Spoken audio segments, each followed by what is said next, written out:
Es tā manīju, ka jau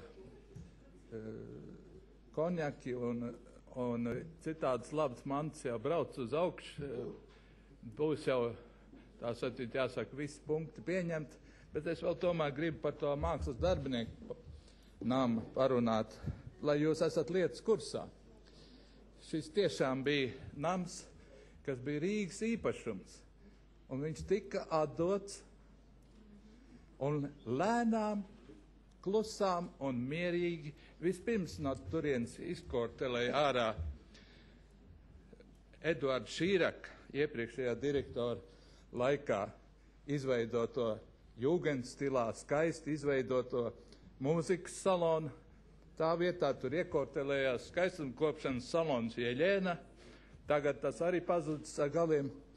Tad pirms 3 sasaukumiem deputāta Žurgina ļoti labu gribēdama, pati būdama liela itāļu mākslas un mūzikas fane, sarunāja, ka tur būs Dantes centrs. Izrādās, nav vajadzīgs tāds Latvijas-Itālijas draudzības centrs.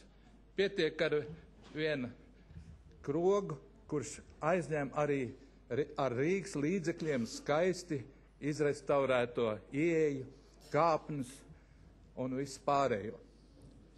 Tad izsfīrēja no mākslas darbinieku nama unikālu bibliotēku, mākslas darbinieku bibliotēku, kurā bija ilgu gadu darba rezultātā unikāla grāmatu kolekcija, kas saistīja mākslas darbinieks no visām jomām.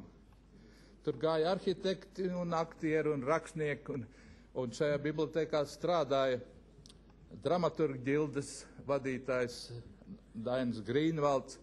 Tā bija tāda, es nevelti saku, saliņa. Tā bija brīnumaina vieta, kur pulcēties tiem cilvēkiem, kur cēla pārnestā, varbūt nozīmē, bet cēla to Rīgas skaistumu, to garīgumu, to kultūru. Un es tiešām esmu bijis liecinieks, un te kolēģi Beiri jau teica, kādi tur bija pasakaini sarīkojumi mums visiem kopā. Tur neviens otru nenīda, tur neviens negānīja viens otru, bet domāja par to, kā kopā šo dzīvošanu padarīt skaistāku un labāku. Tur bija tūkstošiem sarīkojumu, un daudzi no viņiem ir fiksēti direktora Eduarda Šīraka videolentās. Lai viņam laba veselība, viņš tagad ir gandrīz akls palicis. Un es domāju, pie viss šīs lienošās, šī nama pārņemšanas arī viņa veselības stāvoklim, tas ir liels nopelns. Iekortelējās šai namā arī partijas saimnieks, no kuras tagad vairs ne smakas nav. Es varētu izdarīt vienu, manuprāt, labu darbu, vismaz saglabāt šo namu kā piemēru, kā kultūra integrē mūs visus vienkops pašā Rīgas sirdī. Šo namu gribēja privatizēt, un man bija tas gods iestāties pret šo privatizāciju. Gribēja privatizēt arī mazo ģildi. Tagad to namu grib izšķaidīt un daļu salikt tur ritumā, daļu mazā ģildē un tā tālāk. No tās misijas, kādas bija šī nama darbiniekiem, un tas, kā viņi to veic, vairs nebūs ne smakas.